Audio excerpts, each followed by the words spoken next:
Hello and welcome to Working the Puzzle, a new program on ICTV to give friends and neighbors affected by work loss access to sage advice and direction. I'm ICTV's Beth George.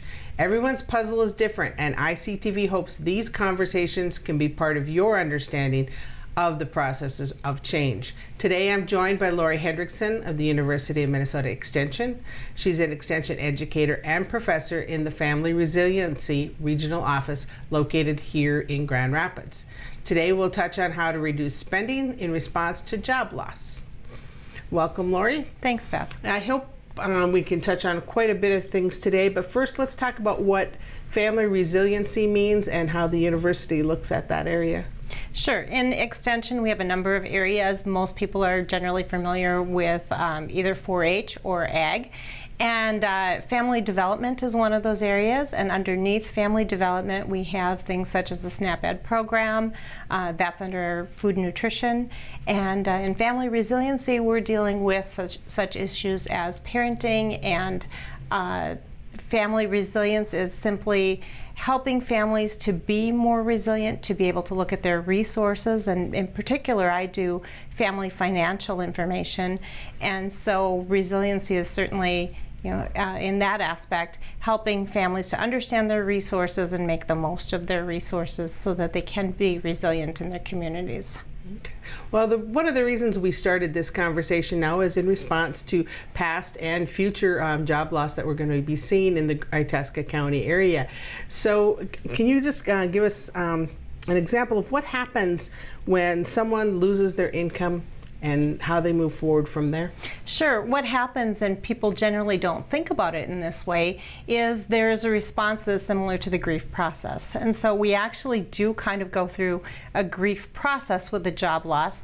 We don't think of it in those terms, but we are going through the denial. Well, maybe the job will come back. We've seen that with mining jobs in particular. Maybe the job will come back. And, so what happens if it doesn't? And we haven't planned for that situation.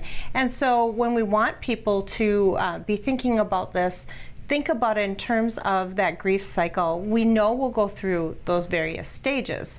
However, what tends to happen with this is as we progress through the stages, we might kind of circle back.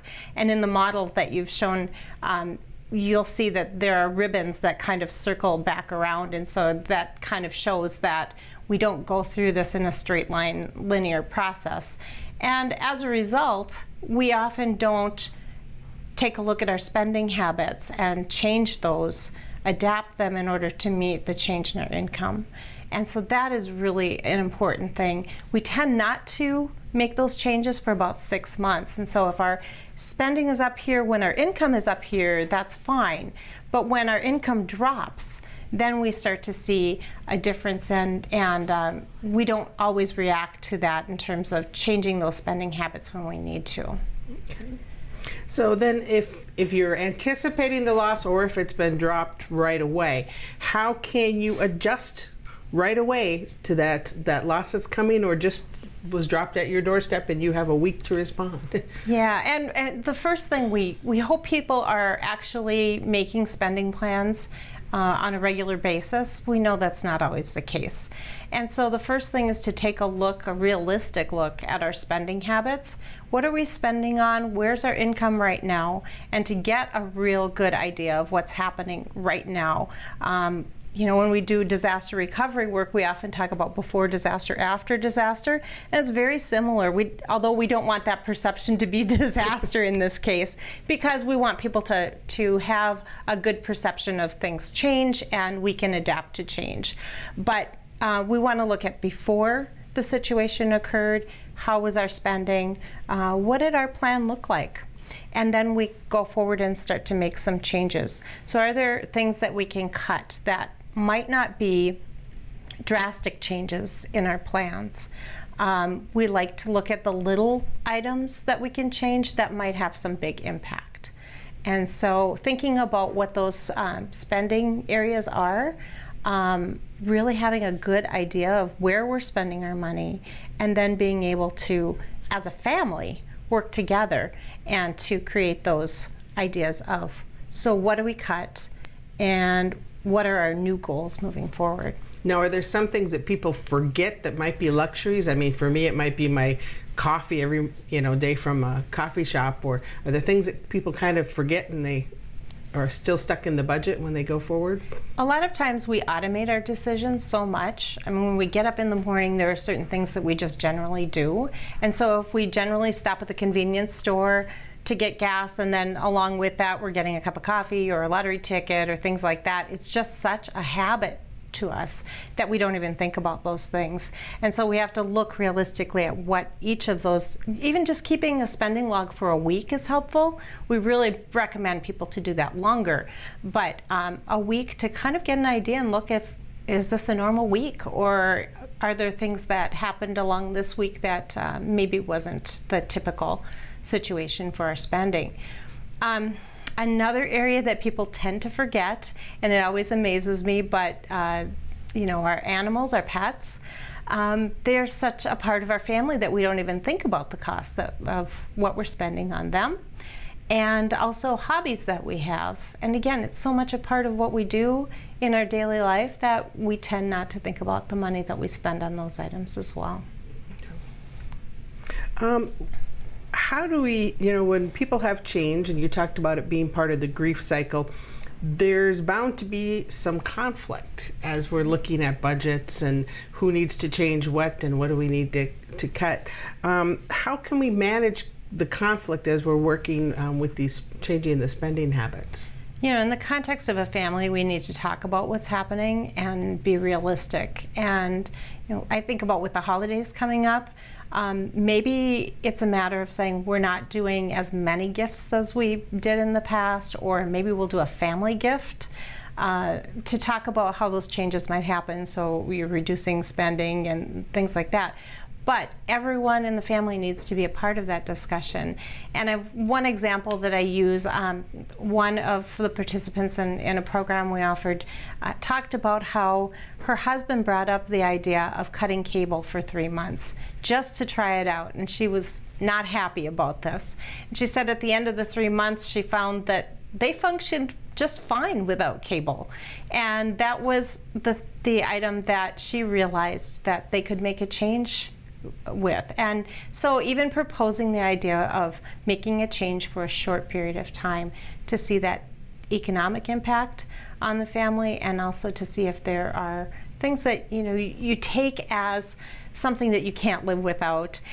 It's not necessarily a need, it's a want, and understanding the difference between those needs and wants and really communicating those in the family. Everybody has to have a portion of that and talk about what those needs and wants are in their thought process. Now, I've read some of the publications that come out of your area. One of the things that struck me as interesting is there might be some different perceptions based on what the men see as needs or change, or how they react to it, and women respond to it. Can you explain what some of those might be? Well, and I think part of it is in that I think oftentimes men are conditioned to believe that they're the providers, and so if they can't provide, the perception is often that I'm doing something I'm not doing what I should be doing for my family. And so it's important to step back, and we're all part of this together, and women don't take it on so much as this is something that is a negative. Change happens, and sometimes we just have to adapt to that change. And so there are differences in how we perceive some of those things. Overall, if we can take a look at it as change happens, and how do we move on, and what do we do to make the best of this situation? I reference the disaster recovery items sometimes, but it's very similar in how we react to some of these things, in that we look for things getting back to normal, and it won't always come back to the way it was and normal, and we talk about a new reality. Sometimes the new reality is going to be different than what the situation was previously, but it doesn't mean that it's going to be a bad situation. It'll be different. So it may be even better once they work through and find new work, or a different way to look at it. What are some of the next steps to adjusting to a reduced income? In the publications, you have worksheets. what are some of the next steps people should take? So we always talk about the before and the after, and I mentioned that earlier. And so we want to take a look at what those income sources are right now. And we always talk about three pieces of money management that are important to remember. You can increase income, you can decrease spending, or you can do a little bit of both. Now, we know there may not be an opportunity to increase income to the level of the job that you had previously, but is there something that you can do in the meantime that will increase the family income? And maybe it's selling items that you don't use anymore on eBay or something like that. It may be, again, around the holiday time, we have homemade goods that we might be able to sell as a family, something on that order. And so as we look at some of those items, can we increase our income in some way? And then look at how we might decrease our spending. And again, going back to that discussion among family members, helping them understand that we do need to make some reductions in income and trying to balance those things out a little bit. The other piece is then contacting creditors and letting them know what is going on. And oftentimes creditors will work with someone to make sure that their payments can be made, or perhaps a reduced payment can be made, but they don't know to help you with that unless you reach out to them and tell them that is the situation. And so not communicating with them and letting yourself fall behind on payments is not the way to handle those things. Letting them know what's going on can help you to be proactive in that situation. So rather than being prideful and saying, I'm going to manage this, you need to be open with what's going on so that people around you and your creditors understand what's going on. Yeah. Now, today is a Tuesday that we're recording this, and this is a Ruby's Pantry Day, which is one of our community resources. What other resources can people be delving into to help them get through this particular phase? Yeah, Ruby's Pantry is a great resource for communities in that there is no income requirement for that. So you can go ahead and get a share or 2 shares, however many you need to purchase for your family, and know that that is something that is available to everyone in the community. Community cafe being another example, and that a meal is provided. And we run into situations where families are prideful about these community resources and think that, well, that's not meant for me. And it's meant for everyone, and it's meant to be there when people need them. And so we should take advantage of those resources. And I always say, if you don't feel comfortable perhaps going and having a meal, maybe you feel comfortable going and working as a family, volunteering, and then sitting down and having a meal because you gave something back too. So that's always a way to consider taking advantage of those resources in a community and volunteer and give back as well. Okay. So are there any other points of your, the publication that you would like to bring forward to the people as we're working through this with our community? I really think the main thing is to take a look at that plan that you currently have, or if you haven't had a spending and saving plan, to sit down and really write that out and see where you are currently, then make a plan that can adapt to the change in income. That's so important to do. Other than that, again, we're communicating with our creditors to let them know what the situation is. We're making a plan right away when we know that there are changes that will occur, and dealing with it up front, not in the state of denial and waiting until that income drop is affecting what we already owe. And so being proactive is really the most important piece of that, and taking a look at the resources that you have and making the best use of them. Well, thank you very much for coming in today.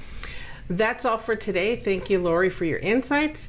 And viewers, if you have a topic you'd like to see on Working the Puzzle, please give us a call at ICTV at 218-999-0088 or email ictv@watchictv.org. Our mission is to strengthen the Itasca area through public access media, and your comments matter.